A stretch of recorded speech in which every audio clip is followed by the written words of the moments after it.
โอเคเนาะสบายดีเบิดทุกคนเลยเนาะวันนี้น้ำจะมาออินนะเนาะตามคำขอของลาวผู้นี้เนาะลาวผู้นี้ได้คอมเมนต์มาเนาะซึ่งมื้อนี้น้ำเตรียมงบมาอยู่ที่20เหรียญเนาะทุกคนเนาะโอเคการออินก็คือการที่แบบเฮามีงบต้นทุนแบบว่า20เหรียญกดไป20เหรียญเลยโอเคเดี๋ยวออเดอร์นี้น้ำจะผ่านก่อนเนาะทุกคนเนาะเดี๋ยวน้ำขอเบิ่งพฤติกรรมของตลาดก่อนเนาะ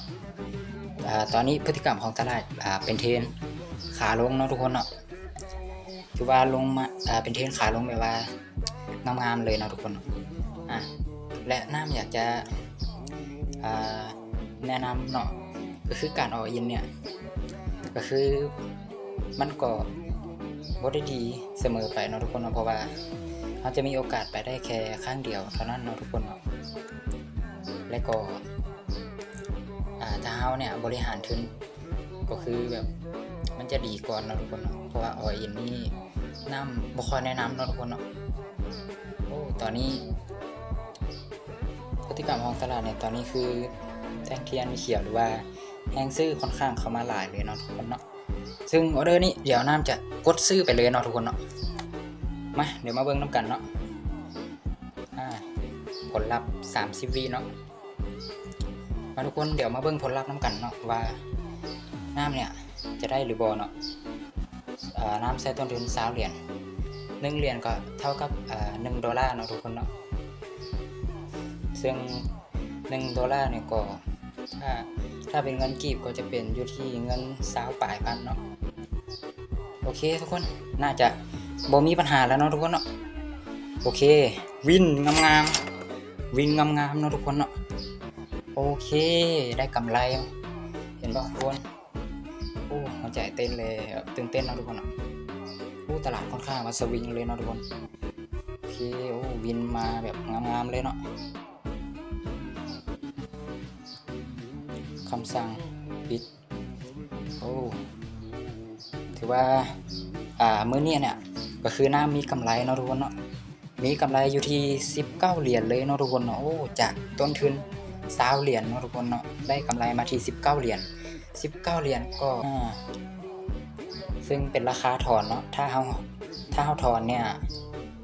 ราคาถอนกับราคาซื้อเหรียญเนี่ยมันจะบ่คือกันเนาะมันจะแตกต่างกันอันนี้เป็นราคาถอนเนาะน้ำได้กำไร19เหรียญเนาะโอ้410,000เลยเนาะทุกคนเนาะโอ้หาเงินแบบภายในบ่ฮอด5นาทีเนาะได้เงินมา410,000เนาะแต่ก็แน่นอนเนาะทุกคนเนาะแน่นอนเนาะทุกคนเนาะว่าแบบการเทรดเนี่ยมันมีความเสี่ยงเนาะทุกคนจะต้องศึกษาดีๆก่อนที่จะลงทุนเนาะทุกการลงทุนมันมีความเสี่ยงเนาะอย่างเช่นว่าแบบภาคอันนี้มันมักยามฝนเนาะทุกคนเนาะแต่เฮาไปปลูกแบบว่าใส่ยามร้อนซึ่งมันบ่ได้มักยามร้อนภาคอันนี้มันมักยามฝนซึ่งถ้าเฮาบ่มีความรู้ด้านการปลูกผักสมมุติอย่างเช่นแบบการปลูกผักแบบนี้ก็คือแบบเฮาจะเจ๊งเนาะแล้วรอบต่อไปเนี่ยถ้าเฮาเดินเงินบ่เป็นเปรียบเทียบกับการเทรดถ้าเฮามีงบหลายเนาะ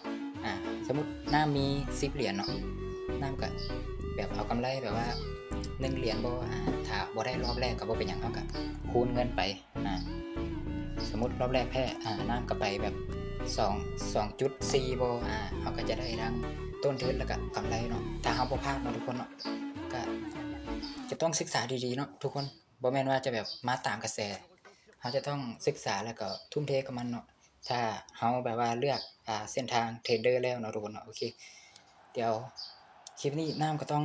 สรุปแบบนี้เลยเนาะก็คือมีกำไรเนาะโอ้มีกำไรตื่นเต้นอยู่ได้เนาะ ไม่นี่เนาะทุกคนเนาะโอ้คือแบบลาวผู้นี้คอมเมนต์บอกว่ามาว่าแบบออินให้เบิ่งแด่เนาะก็จัดให้แล้วเนาะตามคำขอ